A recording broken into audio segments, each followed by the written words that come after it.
Indo-British Advanced Pain Clinic. నొప్పి మాయం surgery దూరం. For appointments 9155515563.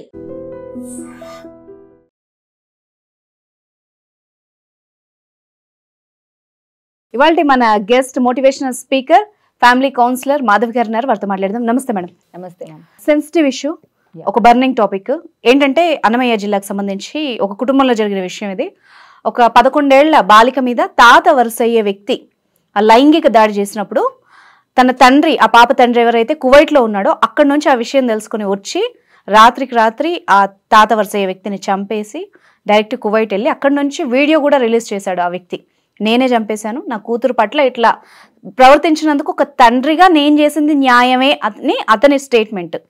సో దట్ దాని కింద ఒక కమెంట్ చూసినా, ప్రజా అభిప్రాయం చూసినా కూడా అతని తండ్రిగా సపోర్ట్ చేస్తున్నారు. ఒకవైపు నిజమే అతను చేతిలోకి చట్టాన్ని తీసుకున్నాడు, బట్ ఎలా చూడాలి ఓవరాల్గా ఇష్యూని మీరైతే ఎలా చూస్తారు? యాక్చువల్గా లా ప్రకారంగా వెళ్తే మాత్రం తప్పు, అంటే ప్రాణం తీయటం అనేది చాలా తప్పు లా ప్రకారంగా చూసి. బట్ యాజ్ అ ఫాదర్గా అక్కడ జరిగిన సిచ్యువేషన్ ఏ ఫాదర్ అయినా అలాగే రియాక్ట్ అవుతాడు.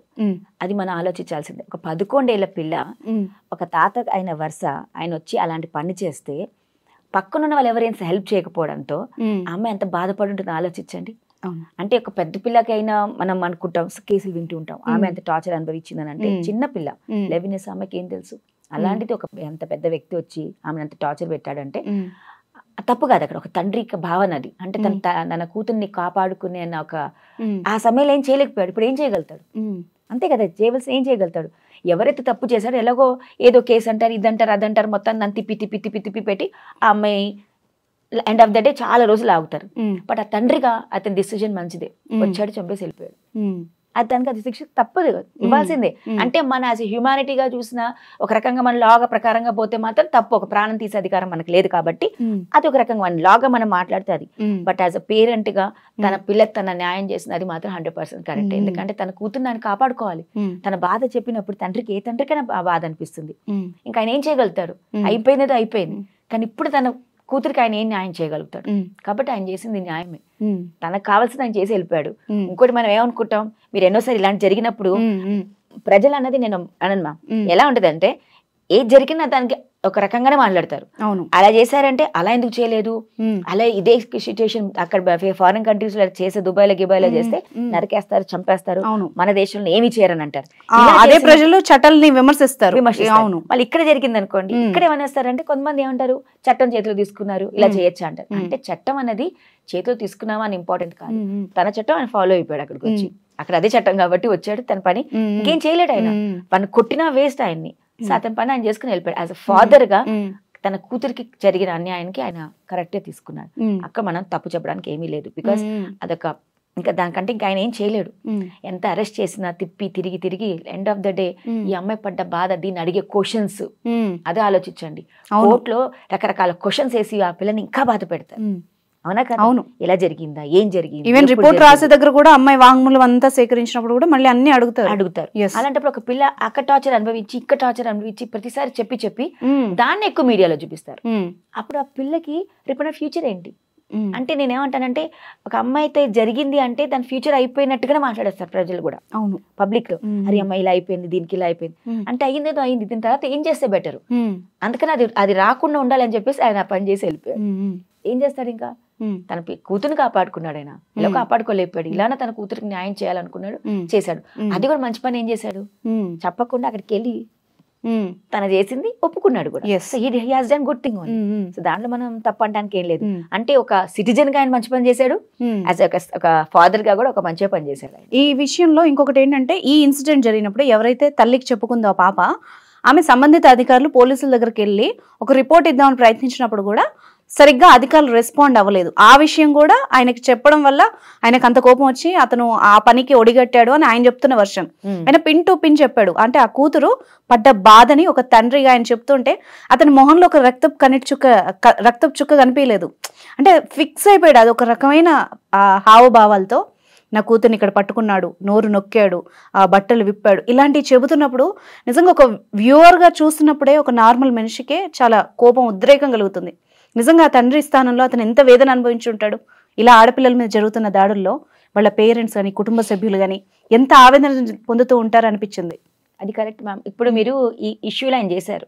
ఇప్పుడు మన దాంట్లో ఎన్ని కేసులు ఉన్నాయి ఒకసారి ఆలోచించుంటే, రీసెంట్ ఒక కేసు అయింది, మనకు తెలుసు, మహబూబ్ నగర్ ఆ ఏరియాలో ఆ డాక్టర్ అమ్మాయిని రేప్ చేసి కాల్చి చంపేశారు. అవును, వాళ్ళు కూడా ఏదో ఎన్కౌంటర్ చేశారు అనుకోండి, కానీ వాళ్ళు ఉండుంటే ఆ తల్లిదండ్రికి ఉన్న బాధ ఎంత ఉంటుంది చెప్పండి. ఒక ఈడొచ్చిన పిల్ల రేపు మాపు మ్యారేజ్ అవుతుందో లేదా మంచిగా ఉద్యోగం చేసుకుని బాగా మంచి డాక్టర్గా పేరు తెచ్చుకున్న పిల్లకి ఎంత జరిగినప్పుడు, అక్కడ చేసినప్పుడు అప్పుడు కూడా తప్పు చెప్పారు చాలా మంది, అక్కడ ఇలా జరగాలి అలా జరగాలని. అంటే ఎక్కడ చేసినా ఒక తప్పు జరిగినప్పుడు యాజ్ అ పేరెంట్స్ గా వాళ్ళు ఏం చేయగలుగుతారు? వాళ్ళు కూడా పోలీస్ అకార్డింగ్ టు రూలే వెళ్ళారు కదా, వాళ్ళకి ఏం వచ్చింది?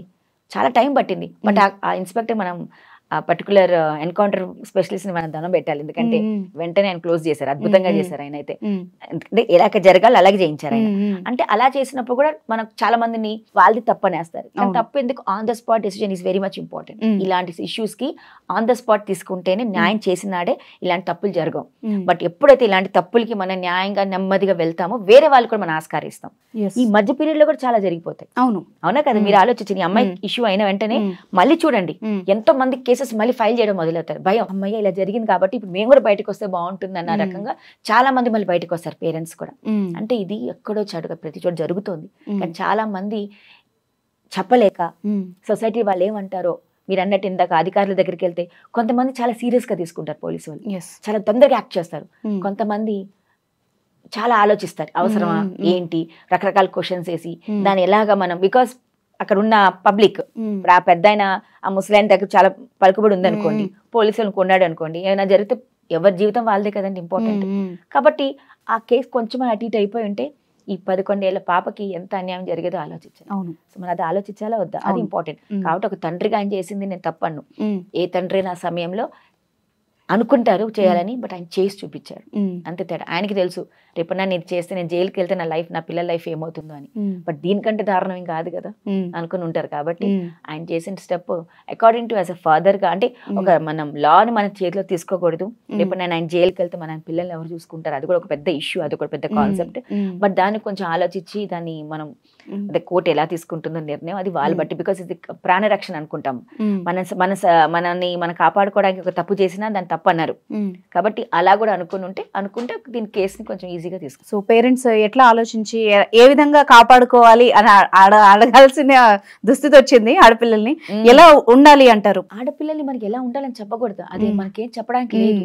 ఈ 11 ఏళ్ల పిల్లని మీరు ఎలా ఉండాలని చెప్పండి. అవును, ఇప్పుడు ఒక అమ్మాయి బట్టలు ఇలా కట్టుకుంది అందుకని ఇలా జరిగిందని కేసులు వేస్తారు కదా. ఈ 11 years పాప ఏం చేసి ఉంటుంది చెప్పండి. అంటే మనం కట్టే బట్ట కూడా చాలా ఇంపార్టెంట్, నేను కాదంటాను, అది మన కాన్సెప్ట్ వేరే. బట్ కొంతమందికి ఏమవుతుందంటే ఈ ముసలి వాళ్ళు ఉంటారు కదా, వీళ్ళందరికీ ఏమవుతుందంటే ఒక వయసు వచ్చాక మగవాళ్ళకి ఉంటుంది, వాళ్ళకి కోరికలు చావు. ఎవరైతే ఇలాంటి వాళ్ళు భరించగలుగుతారా, చెప్పలేకపోతారా, అలాంటి వాళ్ళని వాళ్ళు టార్గెట్ చేసుకుంటూ ఉంటారు. అయితే ఒక ఆడపిల్ల చిన్నపిల్ల దానికి ఏం చేయాలి, తాతగారు అంటే తాతే. అవునా? ఇప్పుడున్న సమాజంలో అమ్మ నాన్నతోనే భయపడే రోజులు వస్తున్నాయి. ఇప్పుడు అమ్మతో అంటే నాన్న తమ్ముళ్ళు అన్నిటితో మన కేసులు చూస్తున్నాం. అరే ఒక తాతతో కూడా ఇప్పుడు భయపడాల్సి వస్తుంది, అది కూడా జరిగే మనకి. అంటే ఒక తాతగారు ఉన్న వయసుతో అమ్మాయి అంత క్లోజ్ గా ఉంటే ఆయన ఇలా చేశాడు అంటే మీరు ఏం చెప్పాలి, అమ్మాయిని ఇలా ఉండాలని మనం ఏం చెప్పాలి? అంటే ఎంతకాలం మనం ఇలా ఉండాలని ఎందుకు గీయాలి ఒక ఆడపిల్లకి? అవును, అంటే she don't have any freedom. అంటే ఒక నవ్వుతూ మాట్లాడిందంటే షీజ్ రెడీ, నవ్వుతూ ఫ్రెండ్స్తో వెళ్ళిందంటే షీజ్ రెడీ. మనం ఎన్నోసారి చూస్తాం, ఆమె నవ్వుతూ మాట్లాడింది, నాతో నవ్వింది కాబట్టి నేను అలాంటిదే అనుకున్నాను అంటాడు. అంటే నువ్వెవరు అనుకోవడానికి ఆ మాట? అంటే నవ్వినా నువ్వు కూడా నవ్వావు కదా, అంటే నీకేం లేదు, నువ్వేమైనా చేయొచ్చు. ఒక అమ్మాయి నవ్వింది, చక్కగా నవ్వుతూ బయటకు వచ్చిందంటే ఈమె క్యారెక్టర్ లెస్, లేకపోతే ఈమె ఏమైనా చేయొచ్చు అన్న ఫీలింగ్ ఈ కాలం అబ్బాయిలకి మైండ్ లోకి వచ్చేస్తాం. అది కూడా మనం చూడాలి. ఇక్కడ మీరు 11th year అమ్మాయిని అంటే అమ్మ నువ్వు ఇలా ఉండు, ఇలా కూర్చో, కాలు దగ్గరికి పెట్టి కూర్చో. అదొక ఎంత ఇన్సెక్యూర్ లైఫ్ వాళ్ళకి, ఆడుతూ పాడుతూ బతకాల్సిన టైంలో ఆడపిల్లలకి. మనం అలా బతకలేదా? మనకి ఇది ఇన్స్ట్రక్షన్స్ పెట్టారా? అవును. అంటే వాళ్ళు మారు, మనం మారాలి. అదే ఆడపిల్లలు మారు నువ్వు ఇలా ఉండాలని చెప్తున్నాను తప్ప ఒరే నువ్వు మారు, ఫస్ట్ నీ ఆలోచన విధానం మారు. నువ్వు ఒక తాతవి, నువ్వు ఒక మొగాడివి అన్న ఒక ఇది కాదురా నీ మొగతనం చూపించేది. You have to prove your self. నువ్వు చేసే పనులు మంచి పైన తెచ్చుకో, అంతేగాని నీకు తెలియని వాళ్ళకి, చిన్న వాళ్ళని, పెద్దవాళ్ళని నువ్వు రేప్ చేసుకుని నువ్వు మొగాడు అన్నట్టు చూపిస్తే రాంగ్. అంటే తనకున్న కోరికలు తీర్చుకున్నాడు ఆ ముసలాయన, అంతకు కంట్రోల్ చేసుకోలేకపోతున్నాడు ఆయన. అంటే మనం అంటే ఒక సొసైటీలో ఎలా నేర్పించాలి మన వాళ్ళకి, పెద్దవాళ్ళతో ఎలా ఉండాలో ఇప్పుడు పిల్లలు చెప్పాల్సి వస్తుంది. ఇప్పుడు మనకి ఇప్పుడు మీరు అన్నది అమ్మాయిదే, కానీ చాలా చోట్ల అబ్బాయిలతో కూడా ఇలాగే జరుగుతుంది. సో అన్నది ఏంటంటే మెంటలీగా మనుషులు ఎంత సైకో తయారవుతున్నారో, అసలు ఇది ఒక నీడ్ అయిపోయింది వాళ్ళకి. మనం ఒకప్పుడు ఏంటంటే నీడ్ వాంట్స్ అంటాం, ఒక వాంట్ అంటే ఇంక కోరిక తీర్చుకోవాలంటే తీర్చుకోవాలి, వాళ్ళు చిన్న పెద్ద అవసరమే లేదు. సో అది మనం ఇప్పుడు మీరు 11 ఏళ్ళ పిల్లకి ఇలా ఉండాలి, 20 అమ్మాయి ఇలా ఉండాలి నేను చెప్పడానికి కాదు, పక్క వాళ్ళు కొంచెం తెలుసుకోవాలి సొసైటీలో. ఇంకోటి ఏంటంటే కొంచెం మనం చూసేటప్పుడు న్యాచురల్ మనకు బిహేవియర్ తెలిసిపోతుంది పెద్దవాళ్ళు ఎలా ఉన్నారు అనేది. దాని తగ్గట్టుగా పిల్లలు కూడా మనం కొంచెం అవగాహన చెప్పాలి. అంటే ఇక్కడ ఒక పెద్ద మనిషి అయ్యే లోపల కొంచెం bad touch and good touch కొంచెం కంపల్సరీ చెప్పాలి పిల్లలకి. ఎందుకంటే కొంతమంది పిల్లలు తెలియదు, అలాంటప్పుడు ఎప్పుడైనా వాళ్ళకి బ్యాడ్ టచ్ అని తెలిసినప్పుడు వాళ్ళు దాని తగ్గట్టుగా వాళ్ళు ప్రివెంట్ చేసుకోగలుగుతారు. కానీ మనం ఏం చేస్తామంటే ఆ టచ్ అంటే తాతగారే కదరా, పిల్లలు చెప్తారు. మీరు కూడా ఆలోచించండి, పిల్లలు వచ్చి చెప్తారు మమ్మీ అమ్మ తాతగారు అక్కడ ముట్టుకున్నారు, ఇక్కడ ముట్టుకున్నారు, అంకుల్ ఇలా ముట్టుకున్నారు అన్నా కూడా పేరెంట్స్ ఏమనుకుంటారంటే మన క్లోజ్ ఫ్రెండ్సే కదా, మన ఫ్యామిలీ అనుకుంటారు. నేను ఎలా డాడీ నిన్ను ఎలా చూసుకుంటున్నామో అలాగే అనుకుని ఉంటారే. కానీ వాళ్ళకి ఆ టచ్ మీనింగ్ చెప్పడం వల్ల వాళ్ళు మన పేరెంట్స్ కూడా అర్థమవుతుంది. మోస్ట్లీ పేరెంట్స్ కూడా చాలా వరకు అవేర్నెస్ లేదు వాళ్ళలో. అంటే బ్యాడ్ టచ్ అంటే ఏంటి, గుడ్ టచ్ ఏంటి చెప్తారు, ఎందుకంటే వాళ్ళ ఎక్స్పీరియన్స్ కాలేదు కాబట్టి వాళ్ళ పిల్లలకి వాళ్ళు చెప్పలేకపోతున్నారు. But I need the parents to make the child more aware about this. చిన్నప్పటి నుంచి చెప్పినప్పుడు గ్యారంటీ తెలుస్తుంది. ఇప్పుడు మీరు ఎక్కడైనా వెళ్ళండి, బస్ డ్రైవర్, ఈ డ్రైవర్, ఆ డ్రైవరు, స్కూళ్ళల్లో ఆటో వాళ్ళు, ఎక్కడ చూసినా మనం వింటూనే ఉన్నాం. అలాంటిది ఒక చిన్నపిల్లకి అలా చెప్పకపోవడమో, లేకపోతే అమ్మాయికి తెలియకపోవడమో, లేకపోతే తెలియకుండానే ఇలా జరిగిందో కూడా మనం ఏం చెప్పలేము. ఇవన్నీ జరుగుతున్నాయి సిచ్యువేషన్స్ బై. కాబట్టి parents should educate their children. అంటే ఇద్దరికి చెప్పాలి, కొడుకుకి ఏంటి కూతురికి ఏంటి, నువ్వు ఎలా ఉండాలని వాడికి నేర్పించాలి, దీనికి ఎలా ఉండాలో కూడా నేర్పిస్తే ఒకరి మీద ఒక రెస్పెక్ట్ పెంచితే ఇలాంటివి ఏవి రావు. మనం ఎవరితో మూవ్ అవుతున్నాం అనేది చాలా గమనించాలి. మన పిల్లలు ఎవరితో ఉంటున్నారు, ఎక్కువగా మనం ఏం చేస్తాం, పెద్దోళ్ళు ఉన్నారు వదిలేస్తాం మనం. ప్లీజ్ ఇప్పుడు మనం చెప్పడానికి కూడా లేదు అలా అని చెప్పేసి అందరినీ అనుమానంగా కూడా చూడొద్దు. బట్ ఒక్కసారి ఒక పేరెంట్ గా మీకు తెలుసు ఎవరు ఎలా బిహేవ్ చేస్తారో, అది మనం అబ్జర్వ్ చేసినప్పుడు మన పిల్లల్ని మనం ఎక్కడ లిమిట్ చేసుకోగలుగుతామో తెలుసుకుంటే కొంచెం ఇలాంటివి మనం తగ్గించుకోగలుగుతాం. కొన్నన్నా కొంచెం అవేర్నెస్ చేయాల్సిందే పిల్లలకి. Thank you very much ma'am. Thank you ma'am.